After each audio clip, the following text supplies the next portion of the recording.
Hello. Thank you so much for having me today.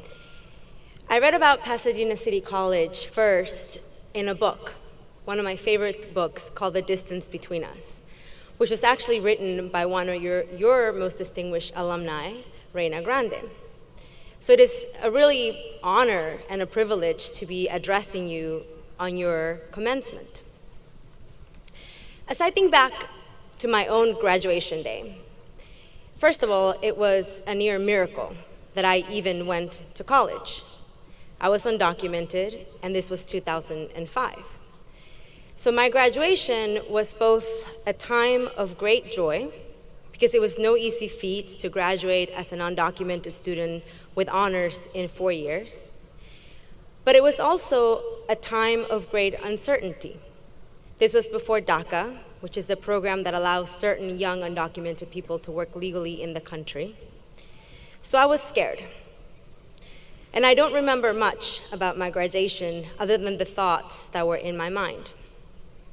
And maybe you are really excited about celebrating tonight, or thinking about the job you're trying to secure. Maybe you're just worried and hoping that your name is pronounced correctly when you're called up here for your diploma. But before I go on, just take 1 minute to look around you, to take it all in. Give yourself an opportunity to celebrate this milestone.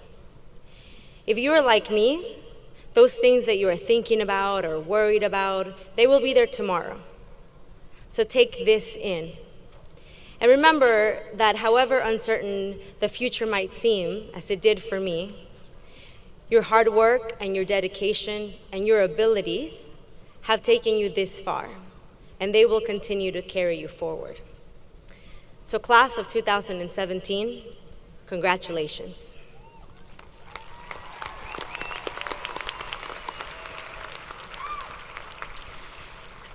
As it was said in my bio, I came to the US from Mexico when I was 11 years old to be reunited with my parents.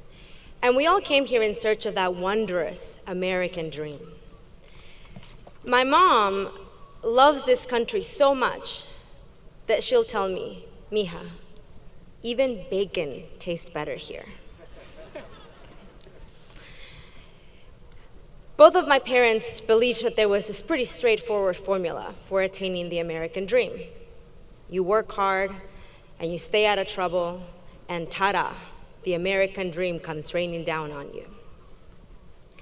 My journey of going from selling funnel cakes in the streets of San Antonio to becoming a vice president at Goldman Sachs left me with a few stories to tell.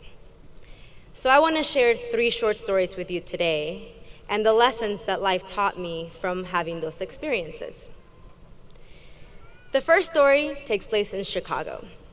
I was a sophomore in college, and I had secured an internship with the Chicago Fire, the Major League Soccer team. It was an unpaid internship, so I had no idea how I was supposed to move to Chicago without a paying job. But I had some family in Chicago that agreed that I could stay with them for free.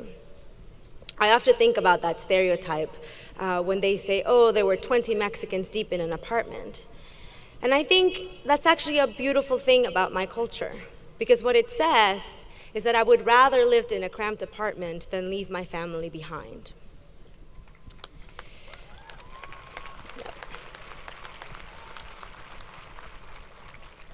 So even though I had an hour-and-a-half commute to my job of taking a train and 2 buses, I was thankful that I had a place to stay. I also took an additional job in an office. And lastly, when the mascot wasn't available to attend special events, the interns could sign up to be the mascot, and we would get paid $20 an hour. So you are looking at the shortest mascot in MLS history. I signed up for every single shift that I could, while most other interns spent their time socializing or going to Cubs games. And if I'm honest, I wish I could do those things as well.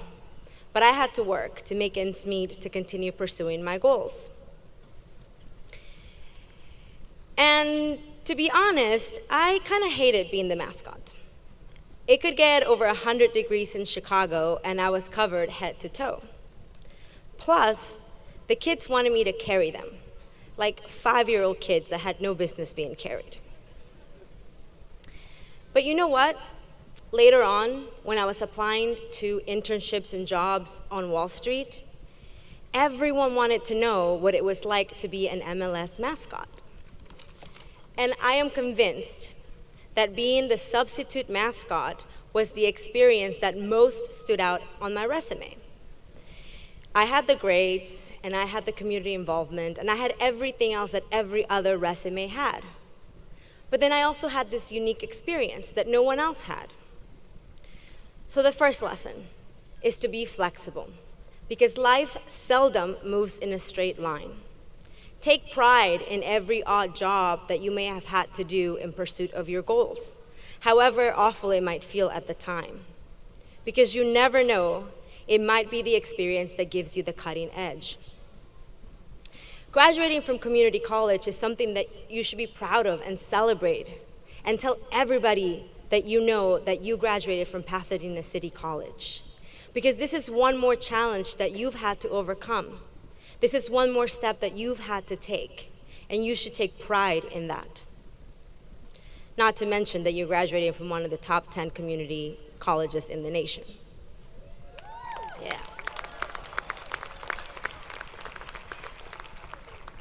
The second story takes place on the internet.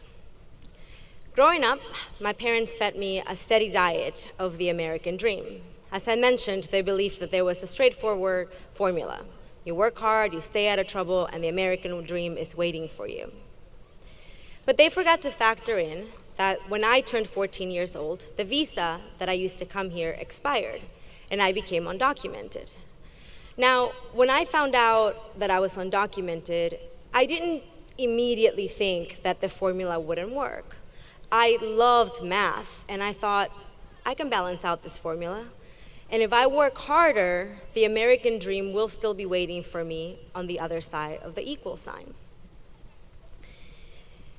All those years that I was undocumented, I also waited for the law to change, for there to be a process, for me to be able to get in the back of the line somewhere, to pay a fine, anything. But I wasn't eligible for any of the ways in which someone becomes an American citizen. But I never let being undocumented stop me from having really big dreams and really big ambitions. The fear of being deported came close to paralyzing me on many occasions. But I always found a way to push forward. And by the time I was 27 years old, I was a vice president at Goldman Sachs. Eventually, I got married, and that's how I was able to adjust my immigration status. And frankly, that's one of the biggest ironies of my life, because my mom brought me here so I could grow up to be an independent woman. But then my own success couldn't save me. I had to wait to be rescued by a man. And he didn't have to come in a white horse, but he did have to come with papers. And thank God that's who I fell in love with. And I'm thankful because on August 8th of 2014, I became an American citizen. Thank you. It was 20 years after I first came to live here. 20 years. That's how long it took. But I can tell you that it was worth it. When we were saying the Pledge of Allegiance, it occurred to me that there might be some undocumented people in the audience, some of you graduating today. And it really warms my heart to know that despite not being recognized by this country as one of our own, you still are pledging allegiance to this flag.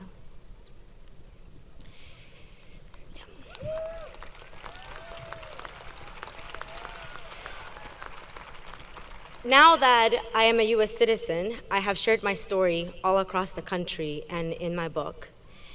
And in doing so, I have gained some internet trolls. People that every day, somehow, find the time to write me and tell me that I am a criminal, that I should go back to where I came from, that I stole the job of a U.S. citizen, that I don't deserve to be a citizen myself. The internet can be cruel, but it can also surprise you. Last week, I received an email that read in part, "As a 65-year-old conservative, your book was quite enlightening. I never knew of these issues faced by children of undocumented immigrants. This helps me put in a different perspective some of the harsh rhetoric that is out there right now. Congratulations for bringing this issue out in the open and for facing those adversities in your life with strength and dignity." If I had worried about what people were going to say or think, I would never have written a book. I wouldn't currently be producing a television series based on my book with America Ferrera. And I wouldn't be giving you this commencement speech tonight. So the second lesson is this: change can only come when you are brave and authentic. When we don't worry about what people might say or what they might think, and instead, when we stand up and we speak out. I didn't sugarcoat any of my story. I laid it all on the line. And if a 65-year-old conservative man can gain a different perspective, then I know that change is possible. So be bold and own your own story, however difficult it might be. The last story takes place in books, and partly on your campus. I mentioned earlier that Reina Grande is one of my most beloved authors. She's written a few books, including her memoir, The Distance Between Us. And as I read her book and of her journey coming from my home state of Guerrero in Mexico to America, her experiences as an undocumented child in California, coming to college here in Pasadena City College, and eventually becoming an award-winning author, I was in awe. And for the first time in a long time, I felt like I belonged because someone else had had those same experiences as me. As I read about the history of Latinos in America, I learned that 60 years before the Mayflower, a Spanish sailor made landfall in Florida. And actually, Spanish was spoken in what is now the United States before English made its arrival. I learned that the oldest capital in the US, Santa Fe, New Mexico, was established by a man that was born in Zacatecas, Mexico. I learned that going back to where I came from actually means that I already am where I belong.